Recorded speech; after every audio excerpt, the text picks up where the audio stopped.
दान. दान केल्याचा लाभ. दान ही पारमिता आहे. 10 पारमितापैकी एक ही दान पारमिता आहे. जसं आपण एखाद्या घराचं बांधकाम करतो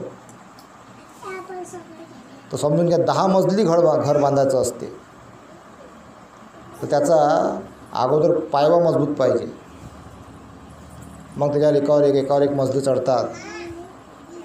तसं मनुष्य प्राण्याला कुशल कर्म अर्जित करण्यासाठी ही दान पारमिता आहे. आता बऱ्याच जणाला वाटते का दान पारमिता बघ कोण्या कोण्या प्रकारची असते. दान पारमिता विविध प्रकारच्या असतात.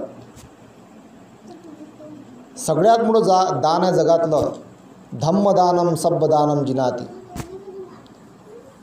एका रक्तदानापेक्षा, शरीराच्या दानापेक्षा, शरीरातल्या अवयवाच्या दानापेक्षा धम्माचं दान हे सर्वोत्तम आहे. भावचक्रामध्ये रक्तदान म्हणतात श्रेष्ठ दान, अवयवाचं दान म्हणतात श्रेष्ठ दान. पण त्यामध्ये जर अभ्यास केला आणि बारकाईनं समजून घेतली, धम्मा एवढं दान मूल्यवान जगात कोणतंच नाही. रक्तदान केल्यानं एखादा माणूस जिवंत होऊन जाईल, पण धम्माचं दान दिल्यानं पिढ्यानपिढ्यांचं काही कल्याण आणि मंगल होते. असंख्य मनुष्य प्राण्यांचं कल्याण होते. इतकं बल या धम्मामध्ये आहे. तर बऱ्याच जणांमध्ये या दानाप्रती संभ्रम आहे, अज्ञान आहे. बापा निर्दानच मागत राहतात. तर दान हे तुमचं दिल्यानं, त्याच्यातलं तुमचं जे दान दिल्यानं काय होते हे पहिले समजून घ्यायची गरज आहे. आता दान का द्यावं? जर आपल्यापाशी समजून घ्या 10 रुपये आहे तर 50 पैसे दान द्या. जर तुमचा कोणावर विश्वासच नाही बा, आता काय करा, कोणाला द्यावं? मग खरंच जवळ ठेवता काय? नाही, स्वतः खर्च करा. दानाचे विविध प्रकार असतात. जसं धम्माचं दान. तर धम्माचं दान काय? मी जे तुम्हाला धम्म सांगत आहे हे धम्माचं दान झालं. सर्वात मोठं दान भिक्षू करत असतो, हे समजलं नाही अजून लोकांना. धम्मदानम सब्बदानम जिनाती. एखाद्या संघाच्या सदस्याला किंवा एखाद्या भंतीजींना किंवा जो धम्म आपल्याला सांगतो अशा व्यक्तीला जर आपण काही दान देतो ना 2 पैसे, तर तो आपल्याला धम्माचं दान देऊ राहिला, तेव्हा आपण त्याला पैशात दान देतो. तर धम्माच्या दानापुढं पैसे क्षुल्लक आहे. मग जगातली सगळ्यात मोठी संपत्ती एकीकडे, जगामध्ये जेवढे लोक आहेत या लोकांपाशी जेवढी धनसंपत्ती आहे ते एकीकडे, आणि धम्माचं दान एकीकडे. धम्माचं वजन सगळ्यात जास्त आहे. भगवंतानं धम्माचं दान दिलेलं आहे, ते विविध मुखातून आपल्याला मिळत असते. आणि त्या धम्माचं दान आपण जेव्हा श्रवण करतो तेव्हा आपण काही आर्थिक पैका किंवा भोजनदान किंवा कुठल्या वस्तूच्या स्वरूपात आपण दान देतो, ते दान क्षुल्लक आहे. पण बरेच अज्ञानी लोक ते टीका करतात. कारण अज्ञान आहे, त्यांना मग दोष लागते. दिला तर 1 रुपया नाही, दुसऱ्याला देऊ देत नाही. 4 प्रकारचे लोक असतात ना, स्वतःही देत नाही, दुसऱ्याला देऊ देत नाही. तर याच्यामुळं काय होते, मग आपण म्हणतो ना आपल्या घरात दुःख आहे बा, असं काऊन झालं, तसं काऊन झालं, दुःख काऊन झालं, दुर्घटना काऊन घटली. मग आपण पेरलं ते पहिलेच अदृश्य रूपात, आणि त्याचा पण दोष लागला, दिसत नाही ह्या गोष्टी. म्हणून कोणी का असे ना, चांगला असेल वाईट असेल, आपल्याकडे वाटलं बा आपण याला एवढं नाही दिवशी दिलं पाहिजे, तर मग त्याला कमी द्या. एखादा समजून घ्या आपल्या घरापाशी इवन इथपर्यंत आपल्या त्याचा कुशल कर्म मिळते, कुत्रा जरी आला असेल ना आपल्या दारापाशी, एखादा रागीट स्वभावाचा माणूस अज्ञानी माणूस कुत्र्याला हाकलून देईल, पण ज्याच्या मनामध्ये करुणा आहे, दया आहे, त्याला असं वाटेल बा याचं जीवन आपल्याच भरोश्यावर आहे, कोरभर यालाही टाकू दे. आहे का नाही? कोरभर टाकते माणूस. जनावर असेल कोणतं, गाय असेल, कुठलं एखादं किती किंवा एखादं वासरू असेल, तर ज्याच्या मनामध्ये करुणा आहे तर घासातला घासा पण दिला पाहिजे. त्यानं जेव्हा तुम्ही दिल्यानंतर जे तुमच्या मनामध्ये जे भाव उत्पन्न होते ना, ते जगातल्या किती तुम्ही पैसा खर्च केला तो भाव उत्पन्न होऊ शकत नाही. एक माया उत्पन्न होते. आणि त्यापासून हळूहळू आपल्या मनामध्ये करुणा ही आपल्या मनामध्ये रुजत जाते आणि त्यापासून आपल्याला लाभ होतो. तर ह्या दानाचे विविध स्वरूपाचे फायदे आहेत. आता ही फायदे तुम्हाला काही दिसत नाही, हे अदृश्य प्रमाणात काम करते. दान पारमितेमुळे जे कुशल कर्म तुमचे जमा होतात त्याचे तुम्हाला काही येणाऱ्या संकटकाळी काही ते कुशल कर्म तुमचं असं बाहेर निघते आणि ते संकट नष्ट करते. कुशल कर्म बाहेर निघते, संकट नष्ट करते, हानी टळते. म्हणून दान पारमिता केली पाहिजे. आता कोणी विहार दान करते, विहार बांधकाम करते, आणि कोणी विहार दान करते, कोणी विहाराला विविध प्रकारच्या वस्तू देते, कोणी रीतीचं दान देते, कोणी विटाचं दान देते, कोणी श्रमदान देते. आपल्या ऐपतीप्रमाणे आपण दान दिलं पाहिजे. श्रमदानामध्ये सुद्धा दान आहे. एखाद्यामध्ये मी खूप गरीब आहे, मी काय देऊ, तू श्रमदान दे. श्रमदानामध्ये सुद्धा दान आहे. कोणी भोजनदान देते, कोणी विविध स्वरूपाचं दान देत असते. तर ह्या दानाचे फायदे आपल्याला होत राहतात. आपण ते दान सदैव केलं पाहिजे. 100 रुपये कमावले असन, 5 रुपये द्या, पण द्या. ते तुम्ही करत राहायला पाहिजे सतत. मग आपण दान नाही करता, आपण काय करतो, मग खर्रा खातो. 100 रुपये कमावले तर 20 रुपयाचा खर्रा खाते. 500 कमावले असन तर 100 रुपये दारू पिते, खर्राही खाते, तंबाखूही खाते. लेकराले काही फळं आणत नाही. कोणी 200 दारू पिते, कोणी 300, कोणी पुरेच पैसे कमावते दारूमध्ये, पण दान नाही करत. मग त्यांना दोष लागते. त्यांना मग घरामध्ये दुःख निर्माण होते, कलह निर्माण होते, पैशाची बर्बादी होते, आपण बिमार पडतो, आपल्या किडन्या खराब होते, नासाडी होते.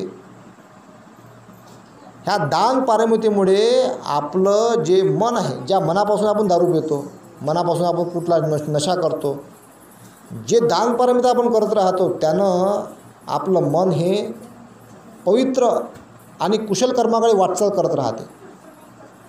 मग आपल्याला कळतात का नाही बा, शिलामध्ये फार बल आहे, फार याच्यामध्ये ताकद आहे, आपण हे नशा नाही केला पाहिजे, सोडला पाहिजे आणि आपण चांगल्या मार्गी लागलं पाहिजे. जाणीव होते. आपण काय करतो, तो नर्सरी पासच नाही करत. नर्सरी पास न केल्यामुळं तुम्हाला माहीतच नाही पुढं काय चांगलं आहे म्हणून. पहिले नर्सरी पास करावं लागते, म्हणून थोडं दान द्यायला सुरुवात करावी लागते. 1000 कमवले काय, एखादा 50 रुपये दान नाही देऊ शकत, 1 रुपये दे. तसे काय लाभ होते. तर त्या 1 रुपया दिल्यामुळे आपल्या मनामध्ये चित्त उत्पन्न होते, अरे बा मी काहीतरी दिलं आहे, कुशल कर्म चित्त उत्पन्न होते. मग दुसऱ्या वेळेस 2 रुपये दे, तिसऱ्या 3 रुपये दे, वाढवा द्याला. कमाईतला 20 भाग बरोबर गेला पाहिजे. अशा हिशोबानं दान करत राहिलं ना, त्याचा जो लाभ होतो तो लाभ तुम्हाला प्रत्येक संकटाला दूर करते, प्रत्येक संकटाला. कारण जन्म घेणं दुःख आहे. जन्म घेणं जाती बी दुःख, जरा बी दुःख, व्याधी बी दुःख, मरण बी दुःख. जन्म घेणं तर दुःख आहे. त्या दुःखातून मुक्त व्हायचं असेल ना, म्हणून ही पारमी आहे, दान पारमी. ती मनुष्य मात्राला आपल्या जीवनामध्ये करावीच लागते. जगातलं सगळ्यात मोठं दान ही एक पारमी आहे. प्रत्येक माणूस ती दानची पारमी पूर्ण नाही करू शकत, कारण आपण सामान्य आहोत. त्याला सम्यक संबुद्ध व्हावं लागते पूर्ण पारमी करायला. भगवान बुद्धांनी दान पारमिता परिपूर्ण केली आहे 100%. भगवंतांनी धम्माची निर्मिती करून संपूर्ण जगाला धम्म वाटला. तर भगवंताची दान पारमिता परिपूर्ण आहे आणि ते फुकटात भेटली आपल्याला. त्याची किंमतच नाही, त्याची जाणीव नाही. आणि तोच धम्म कमकुवत झाल्यानंतर 14 ऑक्टोंबर 1956 रोजी डॉक्टर बाबासाहेब आंबेडकरांनी आपल्याला संपूर्ण हा धम्म दिला आणि त्याला कवच दिलं 22 प्रतिज्ञेचं. यामध्ये कुठल्याही प्रकारची भेसळ होता कामा नये. माझ्या समाजाने माझ्या लोकांनी या संपूर्ण देशातल्या लोकांनी पंचशिलेला, अष्टशिलेला, 4 आर्य सत्य, आर्य अष्टांगिक मार्ग, 10 पारमिताला समजून घेऊन आपल्या दुःखातून मुक्त व्हावं असा मार्ग भगवंतांनी 1000 वर्ष अगोदर दाखविला आणि बाबासाहेबांनी 14 ऑक्टोबर 1956 रोजी आपल्याला तो दिला. तो मार्ग दाखविला आणि दिला धम्म. आपण स्वीकारला. आता स्वीकारला काय काय कसं वाटतं, बौद्ध झालो ना, बौद्धाच्या घरी जन्माला आलं म्हणजे झालं, असं नाही आहे ना. त्याच्यामध्ये चालायला लागते. मग समुद्रामध्ये उतरले तुम्ही, समुद्रामध्ये तुमचे घर आहे, धम्माचा समुद्र आहे म्हणे. धम्माच्या समुद्राच्या महासागरामध्ये, विशाल महासागरामध्ये आपला जो बौद्ध म्हणून जन्म झालेला आहे, त्या समुद्रामध्ये तेरावं लागेल ना तुम्हाला. तुम्ही त्याच्यात घरं बांधले, त्या बाहेरच नाही निघून राहिले, तेरच नाही राहिले तुम्हाला. पडीन तर नाही, डुबीन तर नाही, प्रयत्नच नाही करून राहिले. घरातल्या घरात, घराच्या बाहेरच निघा. समुद्राला काय सांगू राहिले, घराच्या बाहेरच निघा. हा धम्माचा समुद्र किती महान आहे, किती विशाल आहे, किती गहिरा आहे. त्या डुबकीचं घ्या, सुरुवात तर करा. पानातिपाता वेरमणी सिक्खापदं समादियामि, मी हिंसा करणार नाही, इथं सुरुवात तर करा. ही पानातिपाता, हे पंचशील तुम्हाला अर्हंताच्या दिशेकडे वाटचाल करायला लावते. इतकं बल आहे याच्यामध्ये. साधने अर्हंताच्या दिशेकडे वाटचाल करायला सांगतो तुम्हाला. का अर्हंत व्हा, जन्म मरणाच्या भावचक्रातून मुक्त व्हा, या दुःखातून मुक्त व्हा, वारंवार जन्म घेऊ नका. मग ह्या धम्माच्या महासागरामध्ये आपल्याला उतरावं लागेल. म्हणून आपल्या येणाऱ्या पिढीच्या उज्ज्वल भविष्याकरता, आपली पिढ्यानपिढी त्यांचं कल्याण व्हावं, मंगल व्हावं, याकरता ही दान पारमिता करावी लागते. फूल नाही फुलाची पाकळी, सुरुवात करायला पाहिजे. अनाथ पिंडक महान असं दान दिलं, सम्राट अशोक महान असं दान दिलं. असंख्य असे त्या काळामध्ये, भगवंताच्या काळामध्ये दान देणारे होते. आजही तसे लोक आहेत आजही, पण ते मोजके आहेत. त्यांच्यापासून आपण शिकावं, समजून घ्यावं.